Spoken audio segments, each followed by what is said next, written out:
자, 7회입니다. 1번 시장 실패에 대해서 타당한 것은 자, 권력의 편제, 자원 배분의 비효율성이 발생한다. 2번 가치제는 비배제성과 경합성이 있는 제어이기 때문에 정부의 부분적인 개입이 인정된다.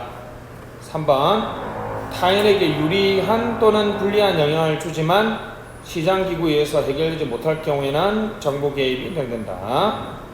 4번 수혜자와 비용 부담자의 분리로 인하여 자원이 효율적으로 활용되지 못한다. 말은 어렵지만 답은 쉽죠? 3번이죠. 1번은 권력의 편제 자체가 무슨 실패입니까? 정부 실패의 요인이고요. 자, 2번 가치제는 기본적으로 사적제라 그랬죠. 시장제라 그랬는데 비배제성과 경합성은 뭐죠? 공유제를 말하는 거죠, 그죠? 공유제를 말하니까 틀렸고요. 4번은 그 유명한 뭡니까? 편익과 비용의 괴리 또는 전련이죠. 이게 고객 정치 상황이죠. 자, 진입 규제를 하면 여러분 모두는 피해를 입잖아요. 외국 대학이 왜 우리나라에 와서 하버드 대학 서울 캠퍼스 소름 그러니까 지역 경제 살리려고 뭐 하버드 대학 증평 캠퍼스 하면 증평군의 인구가 엄청 늘어날걸. 왜 외국 대학, 왜 외국 병원은 우리나라에 와서 일 못하죠? 진입 규제죠. 그 규제가 있음으로써 우리나라 국민 대부분 불특정 누군가가 피해를 입지만 우리나라 대학만 혜택을 누리죠. 그 정책으로 인해서 편익을 누리는 집단과 비용을 부담하는 집단이 괴리, 전련, 연결되지 않는다면 정부는 그러한 정책을 많이 하게 돼요. 왜? 편익을 누리는 소수 집단이 엄청나게 렌트 세킹을 하겠죠. 좋습니다. 2번 직무평가 방법 타당하지 않은 것은, 옳지 않은 것은 분류법은 등급표와 직무를 비교하여, 이거 맞죠? 직무의 상대적 중요성을 판단하는 계량적입니까? 비계량적입니까? 이거는 비계량적인 기법이라 그랬죠? 이거 오해하면 안 돼요, 여러분. 7등급, 6등급, 5등급이라고 해서 그게 계량적인 게 아니에요. 이게 A등급, B등급, C등급이 될 수도 있죠. 그렇죠? 서열법은 종합적, 전체적, 맞죠? 간편하지만 직위의 수가 많을수록 평가가 어렵고 등급 부여의 주관성이 높다라고 얘기했죠, 그죠? 됐습니다. 3번 점수법은 요소별로 키잡 틀렸죠? 키잡은 무슨 법? 요소 비교법이죠. 요소 비교법이죠. 4번 계량적으로 하기 때문에 요소 비교법은 임금 결정과 직결, 이게 꼭 써야 된다 그랬죠. 임금 결정과 직결됩니다. 좋습니다. 3번이 틀렸네요. 자, 3번 봅시다. 행정이론 타당한 것은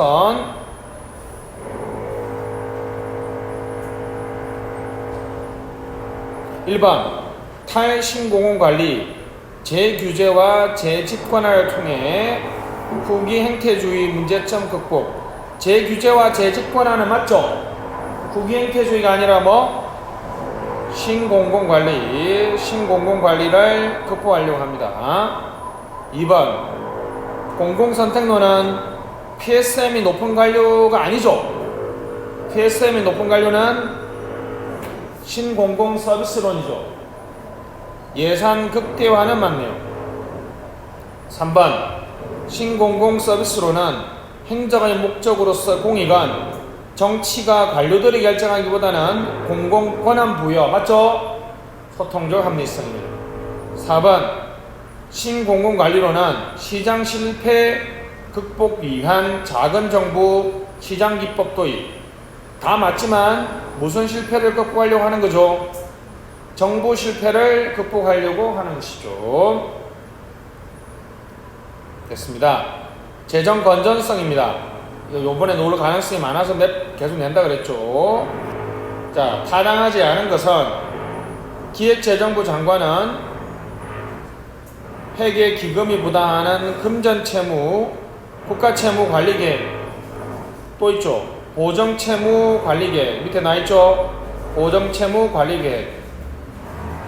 여러분들 이런 계획은 국회에 제출되지만 승인을 받는 건 아니겠죠. 계획에 대해서 승인을 받는 거는 그 자체가 모순적이잖아요. 그냥 흔히 말하는 뭡니까? 블루프린트죠. 블루프린트. 청사진이죠. 그냥 말로 하면 청사진인데 쉽게 말하면 뭡니까? 구라지 구라. 그죠? 2번도 맞습니다. 3번 추가 경정 예산안 편성에 사용되는 금액을 제외한 세경여금은 국채 상환에 쓴다. 순서가 바뀌었죠. 지공채추 지방교부세 정산에 쓰고 그 중에 남는 돈 있으면 공적자금 상환에 쓰고 그 다음에 남는 돈 있으면 국가 채무 갚는 데 쓰고 그래도 남는 돈 있으면 추가 경정 예산 편성에 쓰도록 하고 있습니다.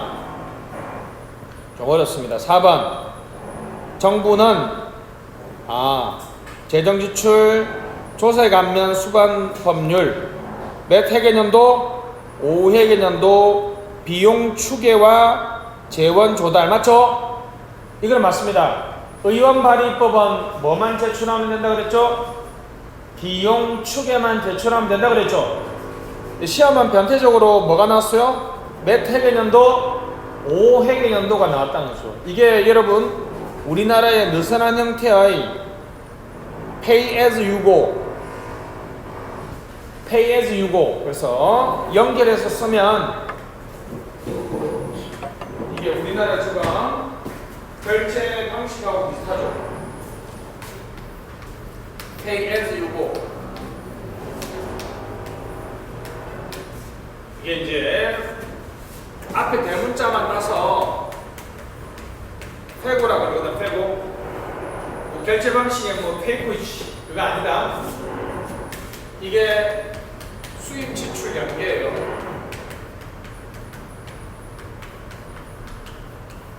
그러니까 네가 페이 잡으세요. 네가 페이 쓰고 싶으면 네가 걷어들인 만큼 페이에서 일고 페고 수입 지출 맞죠? 내가 지금 지출을 하려면 재원 조달 방만을 첨부하라는 거죠. 수입 이게 그러니까 방만하고 낭비적 지출을 줄이기 위한 거죠. 우리나라는 이거 그냥 잡으세요. 미국은 제출 앤드 이게 승인이 들어가버리면 이건 엄청난 거죠. 법적 구속력이 생기는 거죠. 우리나라는 지금 뭐만 하고 있어요? 제출만 하고 있어요. 이게 그 유명한 재정 준칙 중에서 지출 준칙이에요. 들어오는 거는 이제 세입이죠. 나가는 거는 지출이죠. 그러면 세입 세출했을 때 썬 게 더 많으면 수지가 좋아요, 안 좋아요? 재정 수지가 안 좋죠. 그러면 이 재정 수지가 쌓이면 국가 채무가 되겠죠. 재정 준칙은 이렇게 다시 무슨 준칙? 세입 준칙, 지출 준칙, 재정 수지 준칙, 국가 채무 준칙이 있는데 아직 객관식에서는 나오진 않았는데 대충 이런 게 있다고 보면 되고 요 중에 가장 대표적인 게 이거죠. 이 돈 쓸 때 네가 걷어들인 만큼 써. 네가 재원 조달하는 만큼 써. 수입 지출 연계. 이거 뭐라 그런다? 빼고입니다. 빼고. 저번에 제가 말했죠. 이거 재정 건전화법. 재정 수지는 3% 이내. 국가 부채는 몇 프로 이내? GDP 대비 45% 이내로 유지하는 재정 건전화법이 오늘이 5월 19일이죠. 이제 일주일하고 딱 10일만 있으면 이 법안이 폐기된다고. 5월 30일이 20대 국회의 마지막이죠. 왜 5월 31일이 아니고 30일인지 알아? 그러니까 21대 국회는 5월 31일에 시작하죠. 그럼 21대 국회는 5월달 월급도 받고 6월달 월급도 받는 거지. 다 받는다던데? 딱 국회의원들 똘똘하지. 그렇다. 됐습니다. 좀 만들어주고 가면 좋겠는데, 그죠? 넘어갑시다. 있습니다. 그래서 4번은 좀 신경 써서 봐야 됩니다. 답은 3번이 되겠습니다. 자, 5번 갑시다. 조직 구조의 유형에 대해서 옳은 것이네요. 수평 구조는 수직적 계층과 부서 간 경계를 제거해서 원활한 의사소통을 한다. 기능 구조는 자체 완결적이자 사업 구조가 자체 완결적이라고 그랬죠. 셀프 컨테이너는 어디에서만 얘기할 수 있다? 사업 구조에서만 얘기할 수 있어요. 셀프 컨테인 자체 완결적이죠. 3번 네트워크 응집적인 조직 문화를 갖기 어렵다 그랬죠. 4번 사업 구조는 사업 내 조정이 어렵기 때문에 성과 규명이 힘들다. 반대죠. 사업 내 조정이 쉽다. 그래서 성과 규명, 고객 대형 써보세요. 환경 대형이죠.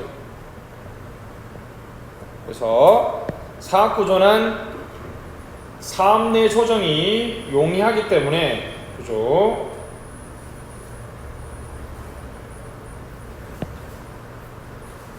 고객 대응성과 성과 책임, 환경 대응에서 유리합니다. 답은 1번이죠. 수평 구조는 팀이라고 써보세요. 팀. 상호 보완적이죠.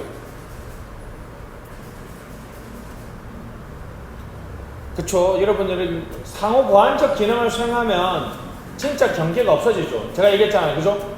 공격수는 수비수를 보완해주고 수비수는 공격수를 보완해주면 이게 흔히 이야기하는 그죠? 전체 공격, 전체 수비가 가능해지는 거죠. 그런 선수가 손흥민 선수가 열심히 해야 되죠. 진짜 그죠? 그 박지성보다는 낫죠.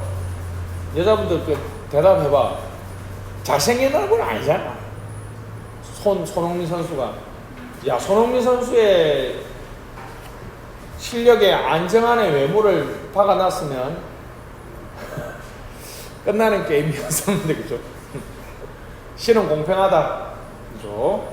손흥민 선수가 여러분 축구 평론가들한테서 그게 좋은 이유 중에 하나가 우리는 잘 모르지만 수비 가담을 엄청 많이 한다는 거죠. 공격수인데 사실상 수비수 역할도 생각으로 많이 하기 때문에, 그죠? 축구팀이라는 구조적 특징을 가장 잘 이해하고 있다는 것이죠.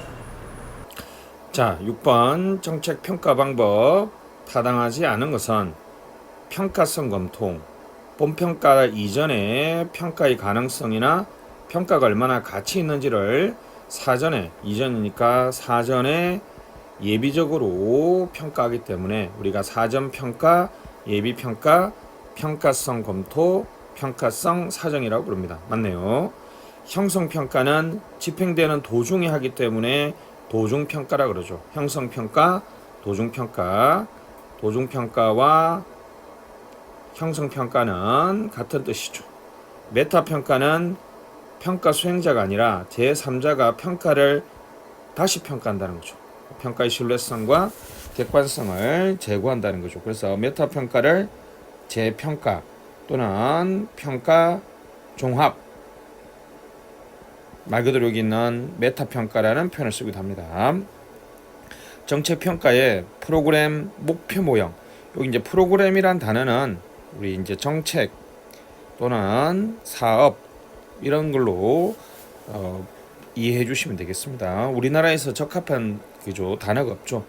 목표 모형은 목표 달성 여부를 보여주는 것은 맞습니다. 근데 집행 과정에 대한 이해도를 높이는 것은 아니죠. 그것은 바로 프로그램 논리 모형입니다. 과정평가 일종, 정책의 달성 여부를 판단하지 못한다. 맞죠? 목표 달성 여부는 목표 모형에서 판단할 수 있는 거고요. 논리 모형은 투입, 과정 1, 과정 2, 그래서 집행의 완성. 자, 정책이 집행되는 일련의 과정을 논리적인 인과구조로 보여줌으로써 정책 관계자들의 이해도를 높이는 것은 바로 논리 모형이죠.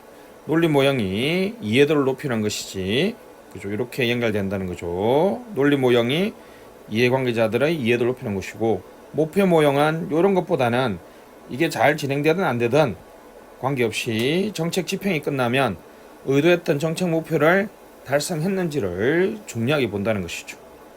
다시, 그래서 논리 모형은 과정평가입니다. 정책이 집행되는 과정을 논리적 인과구조로 보여줌으로써 정책 이해관계자들에 대한 이해를 돕고요. 제대로 이제 논리 모형에 따라 집행되었다면 목표 달성 여부는 목표 모형으로 본다는 것이죠. 3번에 그래서 목표 모형이 이해도를 제고한다는 말은 틀린 표현입니다. 7번 지방재정에 대한 설명으로 옳지 않은 것은, 자, 교부세의 지급 기준이 재정력 지수죠. 기준 재정 수요액과 기존 재정 수입액의 비율을 말하죠. 재정력 지수가 1 이하인 에 지급한다고 했고요. 2번 재정 자립도는 세출 측면과 재정력을 고려하지 못한다는 것이 단점 맞죠? 2분의 1하고 100분의 30, 그죠? 2분의 1 재정 자립도가 50%고 100분의 30은 30%밖에 안 되잖아요. 근데 재정 규모는 10배의 차이 나죠, 그죠? 10배가 뭐 50배 차이 나죠, 그죠? 3번 재정 자립도를 높이기 위해서는 국세 일부를 지방세로 전환할 경우 지역 간 불균형이 심화되죠. 그죠? 왜냐하면 우리나라는 세원이 수도권에 편중되어 있죠. 그죠? 4번 소방안전교부세와 특별교부세는 자립도와 자주도를 높이지 못하죠. 왜냐하면 의존 재원이면서 용도가 정해져 있는 재원을 뭐라 그러죠? 특정한 데 써라. 무슨 재원? 특정 재원이라고 그러죠. 용도가 정해져 있지 않는 재원을 일반 재원이라고 그러죠. 일반 재원.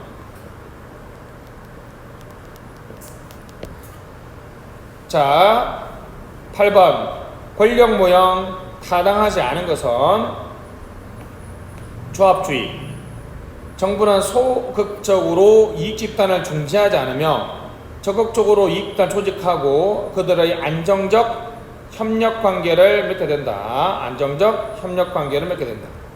무의사결정, 의제 설정뿐만 아니라 정책 결정 집행 과정에서 지배 엘리트가 선호하는 정책이 만들어진다. 맞죠? 다원주의, 정부 정책을 다양한 이해 행위자들 간의 협상 경쟁의 결과로 보며 정부는 합의된 사회 이익을 전달하는 행위자다.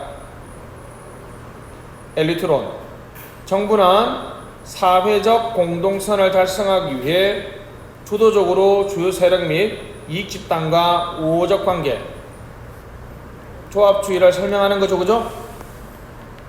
사회 집단과 우호적 관계는 조합주의죠. 엘리트론은 뭡니까? 지배 엘리트가 선호하는 문제만이 정책 의제 또는 정책 과정에 들어올 수 있다는 거죠.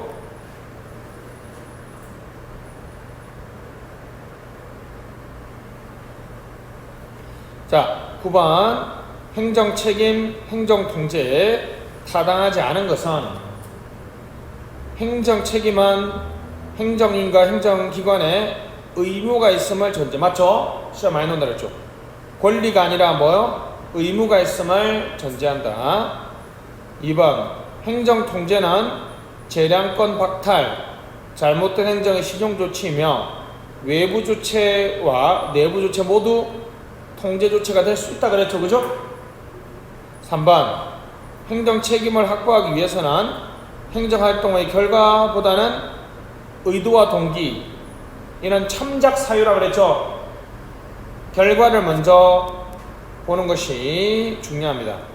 참작해주는 참작 사유에 불과하다는 거죠. 4번 행정통제는 행정 대리인으로서 행정관료의 도덕적 해이를 시정하고 주인과 대리인 사이에 신뢰를 확보하는 과정. 맞죠? 됐습니다. 10번 포스트 모더니즘 타당한 연결은 됐습니다. 기억, 맥락 의존적인 것을 거부하는 게 아니죠. 지식이나 진리는 맥락 의존적이다. 이거 같은 말이 이제 구성주의죠. 그죠? 상황주의죠. 절대주의예요? 상대주의예요? 당연히 이거는 상대주의가 되겠죠. 타자의 대상화를 거부한다. 맞죠? 객관화라고 써보세요. 대상화가 좋을 수도 한데, 그죠? 여러분 나중에 남자친구 여자친구 해줄 때 야 인생에서 내가 1.5를 범할 뻔했다 이렇게 얘기해도 이놈이 알아들으면 나는 이제 너를 대상화하기로 했어. 객관화하기로 했어. 그죠? 그러니까 뭐 흔히 이제 여러분 쓰는 표현은 호구지 호구. 예를 들면 뭐 남친을 좀 뭐 해서 뭐 선물에 뭐 명품백을 받고 뭐 이런 일 있을 때 그때 그죠? 남자친구가 헤어질 때 뭐라 그러는데요? 미영 물화에서 벗어나고파. 남친을 안 보고 도구화한다는 거죠. 물화 현상을 거부한다. 맞죠? 됐습니다. 디귿 이거 틀렸어요. 고유한 이론을 강조하는 게 아니라 학문 이론의 통합을 강조합니다. 왜냐하면 산업사회가 분화주의, 특수주의였기 때문에 포스트 모더니즘, 후기 산업사회의 탈산업사회는 융합, 통합을 강조합니다. 지배를 야기하는 권력을 거부한다. 맞죠? 이게 이제 여러분 흔히 이야기하는 인간 해방이에요. 인간 해방이죠. 이맨시페이션.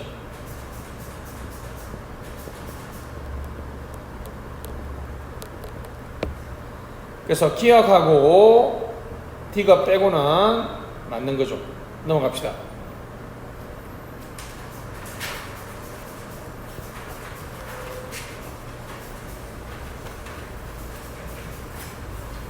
(11번) 사무배분입니다. 옳지 않은 것은 자치권의 범위는 법령의 범위에 따라 아이고 이거 주어가 빠졌네요. 이건 뭐 주어가 뭔지 아시겠죠? 자치구 써보세요. 이게 아주 유명한 법 조항이죠, 그죠? 자치구의 자치권의 범위는 법령에 따라서 시군과 달리할 수 있다. 여러분이 아는 가장 크게 차이가 나는 게 뭡니까? 면제. 자치구에 보통세가 두 개밖에 없죠. 면제. 면은 뭐라고요? 등록 면허세. 제는 재산세죠. 재산세. 특히 이 재산세가 바로 뭡니까? 바로 서울시 자치구들의 재산세는 공동과세한다 그랬죠. 공동과세한다 그랬습니다. 2번 자치단체는 법령이나 상급 자치단체 조례를 위반하여 업무할 수 없다. 4번 기초자치단체 사무는 예시주의, 광역은 예거주의. 4번 자치단체는 조직과 운영을 합리적으로 하고 그 구역을 적정하게 유지해야 된다. 그냥 이건 여러분 틀리라고 했습니다. 이게 구역이 아니라 규모입니다. 지방자치법에 있죠. 지방자치법 8조 2항에 보면 지방자치단체는 조직과 운영을 합리적으로 하고 그 규모를 적정하게 유지하는 한번 좀 놀만한 법 조항인데 안 나와서 제가 한번 넣어놨습니다. 됐습니다. 12번 공무원 임용에 관한 설명 중 옳은 것은 인사혁신처장은 정부 목표 달성에 필요한 효율적 인적장 관리를 위해서 공무원을 통해서 인력 관리 계획, 이런 거는 여러분 채용 승진 배치 이런 것들이 시험에 안 나오는 거죠. 인력 관리 계획, 5년마다 수립하여야 한다. 2번 인사혁신처장은 균형 인사정책을 실시하기 위해서 균형 인사 기본계획을 5년마다 수립한다. 맞습니다. 3번 통상적인 근무 시간보다 짧은 시간 선택 임기제. 4번 주당 15시간 35시간 시간 선택제 채용. 여기서 여러분 임기제라는 게 여러분 시간 선택이라는 게 뭡니까? 여러분이 그렇게 많이 쓰는 파트타임의 한글 번역이라 그랬죠. 그래서 3번 4번은 바뀌었습니다. 통상적인 근무 시간보다 짧으니까 시간 선택 채용 공무원. 주당 15에서 35는 시간 선택 임기제 공무원입니다. 됐습니다. 시간 선택 임기제. 그러니까 15시간, 35시간 놓으면 그냥 뭐라고요? 시간 선택 임기제라고 보면 돼. 알았죠? 통상적인 근무 시간보다 짧은. 그게 이제 여러분 거기도 나왔잖아요, 여러분. 지금은 요게 화물관 문제인데 제가 보기에는 참 좋다 그랬죠, 그죠? 그게 이제 시험에 그게 시험 놀만한 가치가 있는지는 제가 잘 모르겠어요. 사실. 하루에 8시간 일하고 주 40시간 여러분 일해야지 보수를 받는 거죠. 근데 이걸 반으로 뚝 따르면 20이 되는 거죠. 그럼 이제 정규직 일자리를 하나 줄여서 20시간씩 근무하는 일자리 2개를 만드는 거죠. 이게 바로 잡 쉐어링이에요. 또는 워크 쉐어링이라고 그러거든요. 일자리 나누기죠. 일자리 나누기. 이게 박근혜 정부에서 했던 거라는 거죠. 근데 이렇게 하면서 이제 좋은 거는 20시간씩 근무하니까 서로 워라밸을 할 수 있다고. 워라밸을. 육아기에 있는 사람들은 그죠? 오전 근무, 오후 근무 이렇게 해도 되고, 그죠? 아니면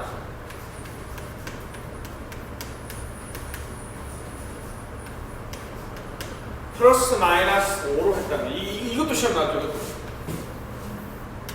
플러스 마이너스 5 이것도 시험 나왔죠. 시험에 얼마나 한지는 모르겠네요. 그죠? 됐습니다. 자, 예를 들면 이렇게 안 할까 아마. 그죠? 월화 근무하면 수, 목, 금 8시간 그래서 몇 시간? 몇 시간 해야 돼요? 20시간이니까 4시간 해야 돼요. 그죠? 이렇게 되죠? 그러면 4시간, 8시간 이렇게 되는데 수요일날 4시간 하루이 좀 짜증나잖아. 그러니까 이제 플러스 마이너스 5를 왜 줬는지 아시겠죠? 마이너스 4를 해서 이제 A라는 분은 원래 이제 A는 이 일을 사람이고 또 B는 신규로 이제 채용된 사람이죠. 근데 그래서 왜 플러스 이것도 시험 나왔어요? 플러스 마이너스 5. 통상적인 근무시간 이게 통상 근무시간이죠. 통상적인 근무시간보다 짧은 공무원 채용할 수 있는데 시험에 뭐까지 나왔냐면 20 플러스 마이너스 5까지도 나왔고 이 공무원이 이제 애가 12살이 됐어요. 이제 자기가 풀타임으로 일할 수 있다는 거예요. 그럼 저는 이제 다시 이제 풀타임 할게요. 이거 인정 안 해줘. 이것도 시험 나오죠. 어떠한 우선권도 부여하지 않는다까지 시험에 나왔습니다. 근데 개인적으로는 학문적으로는 저는 저걸 엄청나게 찬성합니다. 왜냐하면 워라밸을 구현할 수 있는데 근데 우리나라의 노동의 어떤 관행이라든지 우리나라의 노동 문화가 이미 여러분 여자분들한테 어떻게 해요? 조인성 같이 생기고 이런 남자 소개시켜주는데 어떻게 해요? 저기 뭐 하청기업의 비정규직이라 그러면 안 만날 거 아니야. 저게 비정규직을 뜻하는 거죠. 우리나라의 노동 문화는 항상 정규직의 9 to 6가 너무 획일적이고 고정적이기 때문에 하긴 뭐 여러분도 살면서 친구 뭐 부모님들 중에서 요즘은 좀 많더라마는 재택근무 하시는 분들 거의 본 적 없지 않아요? 재택근무 정도 하는 사람만 봐도 야 신기하다 하고 할 정도니까 생각을 요즘에 재택근무 많이 합니다. 그죠? 자 가시죠. 13번 12번에 1번도 이런 거 없어요. 인력관리계획 이런 거 없습니다. 요거 2번 요거 기억해야 돼요. 균형인사 기본계획 5년마다 균형인사 기본계획 5년마다 수행한다는 거 이런 것도 한번 놀만하죠. 그죠? 자 13번 행정인연과의 관계에서 옳지 않은 것은 능률성과 과외성은 항상 갈등되는 것이 아니라 조화할 수 있다. 능률성을 추구할 경우 수익자 부담 원칙이 저하될 수 있겠다. 2번이 틀렸죠? 수익자 부담 원칙은 능률성을 추구하는 거죠. 그렇죠? 많이 간 사람이 많이 먹은 놈이 많이 내라는 거죠. 그렇습니다. 신공무관리는 능률과 형평의 갈등을 초래한다. 4번 민주성과 합법성은 갈등 관계이기도 하지만 조화 관계이기도 하다. 맞죠? 그렇습니다.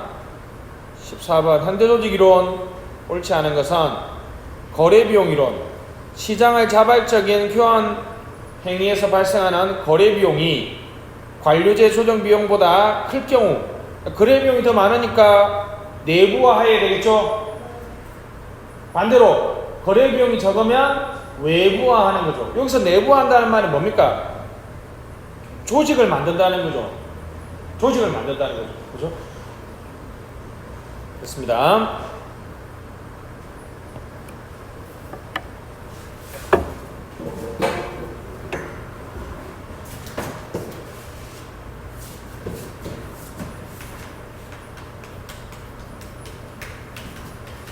출판사 사장님이 근데 출판이 되기 위해서는 저자도 있어야 되고 편집도 하고 인쇄도 하고 이게 배송도 해야 되죠. 그죠? 이게 하나의 기능이잖아요. 출판사 사장님이 우연히 채용 공고를 했는데 너무 내가 원하는 대로 편집을 잘하는 사람을 그죠? 뽑았어. 그래서 이번 책 낼 때 한 달 다 쓰고 이제 끝났는데 다음에도 뽑고 싶으면 다음에 또 채용 공고를 내면 이 사람이 온다는 보장이 없잖아요. 그러니까 이 사람한테 뭐라 그러는 거예요? 지금은 내가 시장에서 내가 계약 거래를 통해서 이 사람을 구하는 것보다는 비용이 너무 많이 드니까 그죠? 안 올 수도 있잖아요. 그것이 사장이 뭐라 했어요? 야 보통 편집 이 정도 하면 요만큼 주는데 내가 여기 30% 더 줄 테. 그래서 그냥 우리 회사로 들어와. 이렇게 해버리면 이런 이제 시장에서 이 사람을 매일매일 고용해야 될 그런 비용이 없어져 버리는 거죠. 그건 네이버라는 거죠. 근데 요즘에는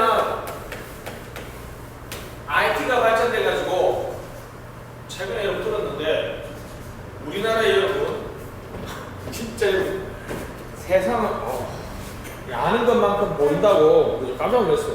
우리나라에 꽤 유명한 메이저 출판사 그 이사님을 우연히 만났는데 세상에 여러분 편집을 있잖아요. 베트남 회사에 맡긴대요. 그 놀랍지 않아? 왜 그러니까 거기에 한일열풍이 불어가지고 한글 베트남인인데 한글 편집을 할 수 있는 인력들이 많다는 거예요. 우리나라 이제 편집 인력보다는 비용이 엄청 쌀 거 아니에요. 거기에 뭐가 개입되어 있습니까? IT가 개입되어 있는 거죠. 옛날에는 뭐 국제우편으로 보낼 필요 이렇게 하면 엄청나게 야 30% 싸도 그냥 여기서 훨씬 비용이 싸 이러는데 요즘은 그냥 메일로 숭숭 왔다 갔다 하면 되는 거잖아요, 사실. 야. 정보통신기술의 발달이 진짜 네트워크를 엄청나게 많이 확대시키고 있습니다. IT가 발전하면 다시 진짜 표현을 고급스럽게 써야지. IT의 고도화로 인해서 시장을 이용하는 무슨 비용? 거래 비용이 줄어들었기 때문에 이제 관리자 조정 비용보다는 거래 비용이 적기 때문에 이제는 내부화, 외부화를 한다는 거죠. 2번 적자 생존 원리 조직 생존을 도입한 것으로 조직의 생존은 조직과 환경의 적합도에 따라 달라진다. 맞죠? 조직군 생태학입니다. 상황 적합이론. 상황 요인에도 불구하고 대부분의 조직에게 효율적인 구조. 이거 틀렸죠? 상황 이론은 중범위 이론이죠. One size fit all을 부정한다면 다시 One size fit all. 하나의 사이즈로 모든 사람한테 입히는 게 아니라 각 조직이 처한 상황에 따라서 달라진다는 거죠. 각 조직이 처한 상황에 따라서 달라진다는 겁니다. 됐습니다.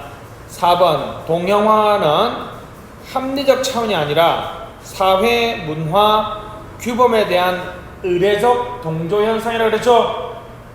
이게 중요합니다.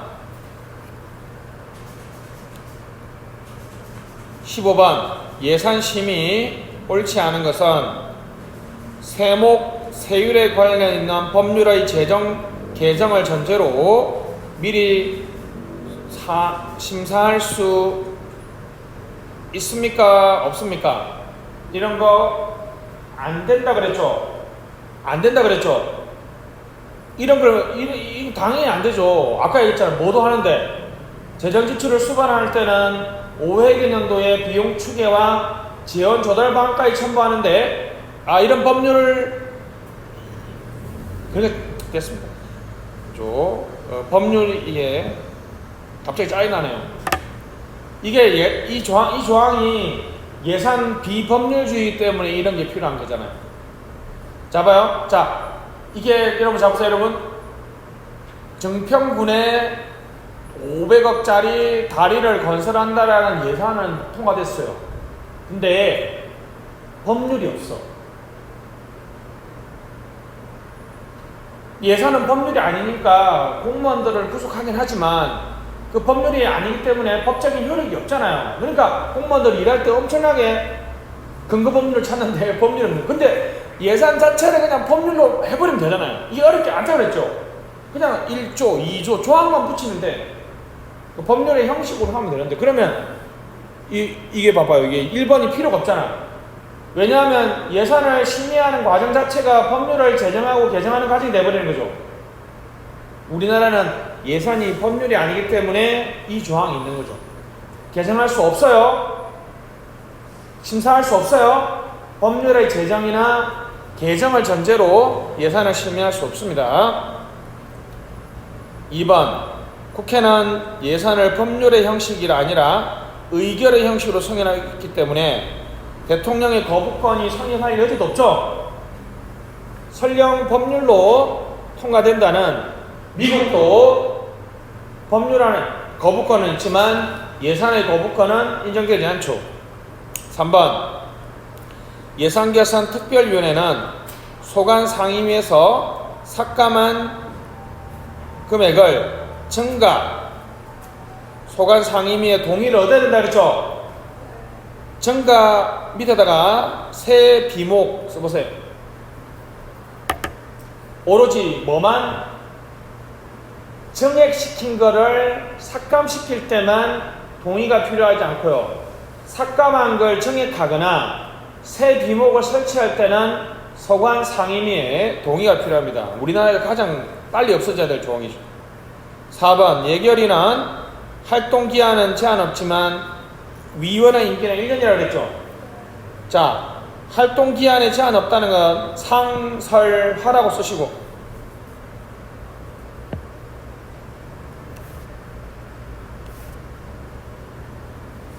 16번 정책 분석 기법에 대해서 타당하지 않은 것은 DEA 자료 포락 분석은 유사한 기관들 사이의 상대적 효율성 이게 맞습니다.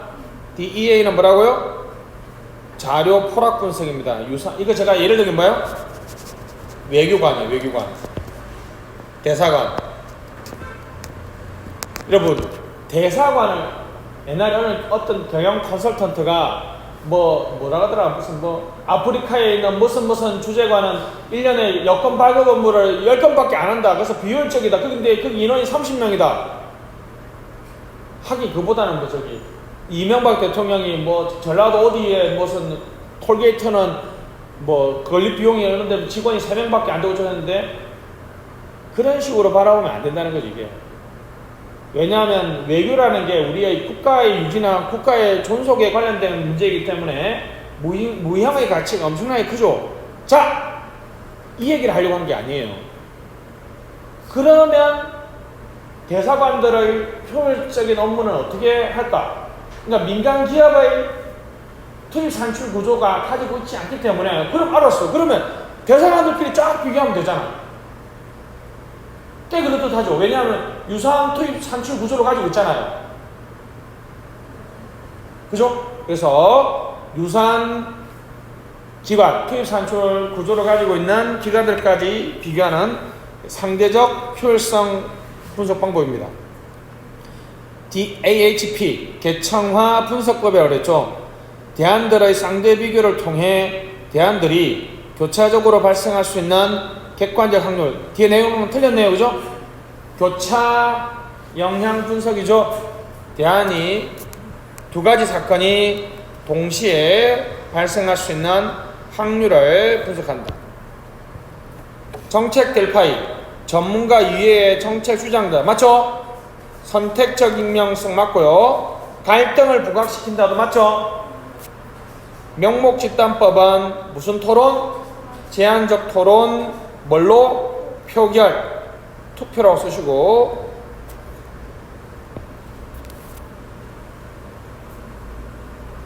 됐습니다.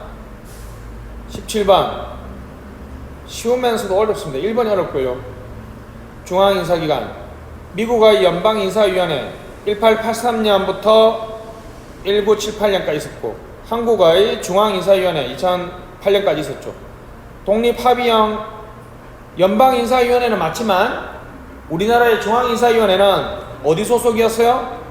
대통령 소속이었고 위원회니까 합의형은 맞죠? 비독립 합의형이죠. 우리나라는 비독립 합의형이었습니다. 틀렸죠. 1번. 2번 비독립 단독형은 행정수반의 국정개혁수단 맞죠? 공무원의 권익보호는 안됩니다. 3번 독립합의형은 반역관주의 정착 망료기능으로서의 인사기능 방금처럼 뭐 개혁의 도구 약화가 된다. 맞죠? 3번은 맞습니다. 자, 독립합의형은 반역관주의 정착하고 그 위에 공무원 권익보호 있죠? 요구에 유리한 것은 뭐라고요? 독립합의형입니다. 독립합의형 그렇습니다. 4번 한국의 독립합의형으로서 소청심사위원회 일단 틀렸죠? 소청심사위원회는 인협처 소속이죠. 인협처 소속이고 비독립 단독형인 인협처가 맞죠? 인협처가 있습니다. 처니까 어디 소속이에요? 국무총리 소속이죠. 처니까 국무총리 소속이다. 됐습니다. 자, 조직 갈등 18번 옳은 것은 토마스 타협 갈등 당사자 간의 관계를 좋은 상태로 유지하면서 상호간 이익을 추구하는 것. 타협은 양보라는 단어가 들어가줘야 돼요. 양보. 그죠? 이거는 지금 협동을 말하죠. 타협은 중요한 건 뭐라고요? 나도 양보하고 상대방도 양보하는 것. 됐습니다. 2번 경쟁은 한 당사자가 자신의 관심사나 목표를 포기함으로써 다른 당사자에게 만족시키는 거니까 이거는 다른 사람한테 순응하는 거죠. 경쟁은 내 것은 꼭 하고 싶고 상대방 것은 들어주지 않으려고 할 때 하는 것이 경쟁이죠. 3번 갈등 해소, 문제 해결, 설득, 협상, 상위 목표, 자원 증대 맞네요. 갈등 조성, 정보 전달 억제 맞고요. 구조적 통합이 아니라 구조적 분화죠. 외부의 적을 설정하는 것은 갈등을 통합하려고 하는 거죠. 외부 인사의 채용하는 갈등을 조성하는 것. 경쟁 상황도 갈등을 조성하는 거 맞죠? 됐습니다.